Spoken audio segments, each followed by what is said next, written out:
Well, welcome. Now, all autoresponder services are made for you to be able to send emails either by broadcast or in an automated way to customers and prospects. Autoresponder services are adding additional tools to that email process, and in some cases, you may use some of those tools. And typically, if you go inside of the product features, you'll see AI being integrated into those tools. For example, you're looking at Get Response and you see landing pages, a website builder, email marketing, autoresponders, and even a course creator. All of those things are going to be integrated into the primary function of collecting names and email addresses of individuals that give you permission and being able to email them for marketing purposes. And obviously, for some companies, support is going to be an issue. Depending on how much help you need when something goes wrong or in getting set up, you will want to have a support team. But pricing plans are a definite consideration depending on how you intend to use the autoresponder and where you are in your online marketing activity. So without thinking about business model and just thinking about what it is you need right now, there are considerations that you need to think about when you're going to make the choice. You're trying to evaluate whether you're going to use a specific autoresponder. You need to think about what you need right now and not necessarily what you think you might need later. When that time comes, you may need to go and upgrade. You may need to go and get a different autoresponder, but the prudent thing to do is to think about what you need right now.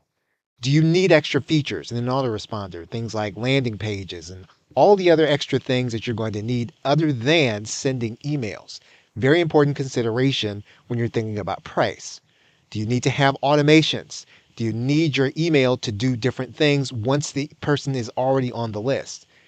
Are you going to need a course builder? There are autoresponders now that will allow you to build courses inside of their platform. Is that something that you need your autoresponder to do?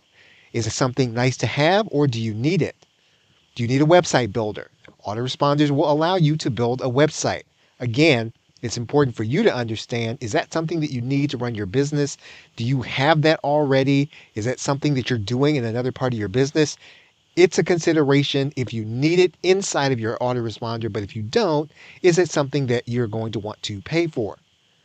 Do you need your pricing to be inside of a budget? Do you need your price to fit one particular parameter in terms of price? And if that's your main consideration, then you want to make sure that's going to be upfront as you start to think about choosing an autoresponder.